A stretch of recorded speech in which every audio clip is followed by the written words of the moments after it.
Good Tuesday, everyone. Hope everyone enjoyed the weekend, enjoyed the state tournaments. Obviously, the State A girls and State C girls wrapped up their seasons this last weekend with the Belt Lady Huskies and the Laurel Lady Locomotives earning close victories. The Huskies beat Gwinnett Grass Range 40-34. Laurel beats Eastern A rival, Yellowstone County rival, my top rivalry in the state. Laurel beats Billings Central 33-31 on some Jade Lefevre free throws to end the game there. A lot of people think that's kind of controversial. To me, if there's a foul, the ref has to make the call. As simple as that.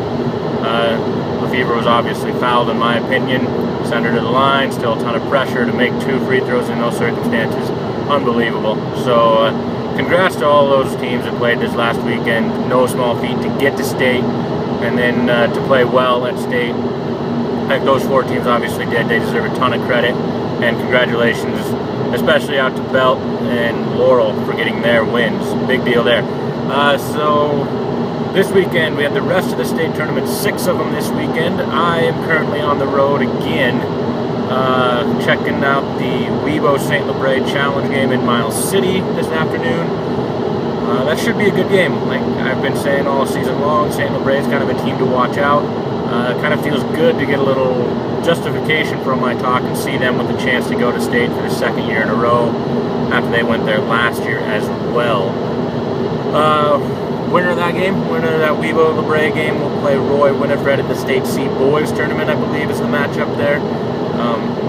Obviously, being a Class C kid, I'm really excited about that State C tournament. I think it could be a really good one. Got a lot of good teams there. Roy Winifred, Fairview, Melstone's a good team. I think West Beaver-Norris solid. Victors really came on as of late with Kyle Ball really lighting things up in these past few games. So a lot of things there. I think it's pretty open, especially with Fairview and Roy Winifred on the same side of the bracket. You can see those two meet in a semifinal Friday night. Both teams undefeated. That's could be one of those things where a lot of people say, "Oh, the championship was decided Friday night instead of Saturday," but don't underestimate that other side of the bracket. Like I said, Victor's playing well. West Beaver-Norris giving Fairview some really good games this season. They're on that other side. Melstone, only 1 loss. Melstone's a solid team with Kyle Wilson and Mark Pop. So I really like that Class C tournament. I think that should be a lot of fun. We've got the combined State B tournament viewed this weekend. First time those guys have combined the state tournament, boys and girls. Pretty unpredictable on the boys' side. I think a lot of people coming into this season, myself included, kind of expected Malta to be the favorites coming in, but they're now the 3 seed coming out of the north after getting upset in the semis there by Shoto. So Malta ends up having to play the South's number 1 seed, Forsyth, in the first round, and that should be a fun game. I think both those teams like to get up and down, kind of let their defense lead to their offense. A little bit different defensively. I think Malta's a little more disciplined, whereas Forsyth kind of likes to gamble and force the issue. But I think that is probably your marquee first-round matchup at the State B tournament. And the girls' side of it, obviously the expectation is Townsend and Fairfield to meet for the title. After those two won their divisional tournaments, they are on opposite sides of the bracket, so we can see a Fairfield-Townsend state championship matchup, which I think is the matchup that everybody wants to see. Both teams are undefeated. Fairfield has that ridiculous winning streak. I believe they're at 75 games right now, have a chance to get to 78 if they win at the state tournament. Townsend, though, tons of talent there, a lot of size. JC Thompson, the point guard, I love watching her play. I saw her for the first time at the Southern B Divisional Tournament. Lots of fun to watch there. So Townsend, Fairfield, obviously the favorites there, but don't count out teams like Colstrip and Shepherd. Conrad's playing great lately, so Deer Lodge is a good team out of the Western B, so a lot of good teams there too that are going to try to spring an upset. State A boys, the tournament in Billings at the Metro this weekend.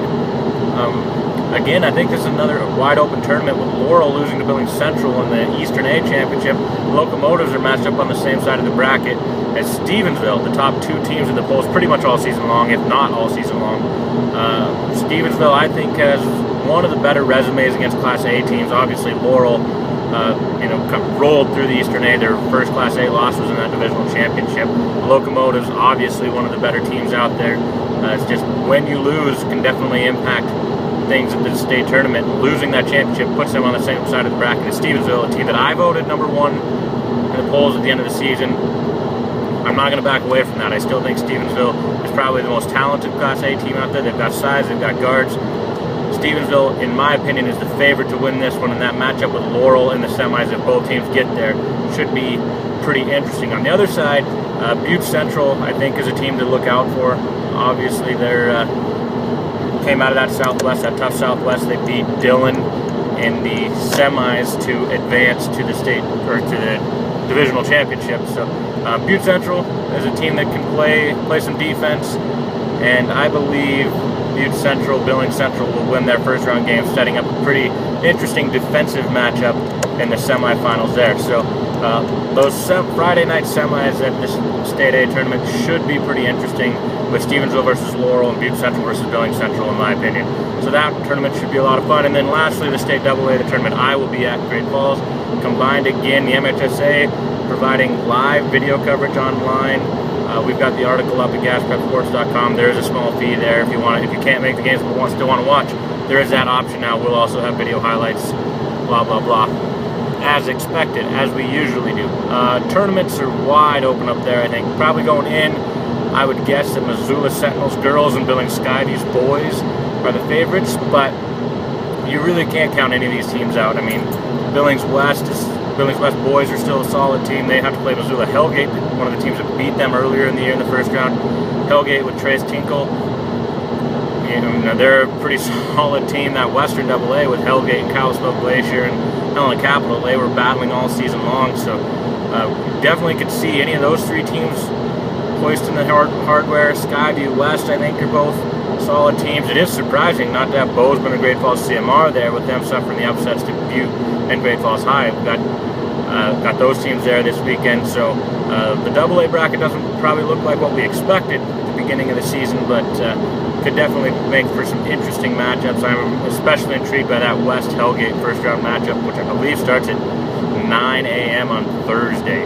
So that'll be rough on us media folk that aren't used to being up by then. And then on the girls' side, like I said, Missoula Sentinel is probably the favorite there. Great Falls High comes in as the #1 seed out of the East. That's the first time that's happened in a long time. Butte's another solid team. Billings Seniors, the 3 seed, was kind of maybe plateaued a little bit after a really hot start to the season. And then Billings West is the 4 seed. I think the Bears are playing their best ball at the end of the season, which is always what coaches are looking for. So got some good teams out of the Eastern AA there. Pretty unpredictable, I think, in the East for teams out of the East.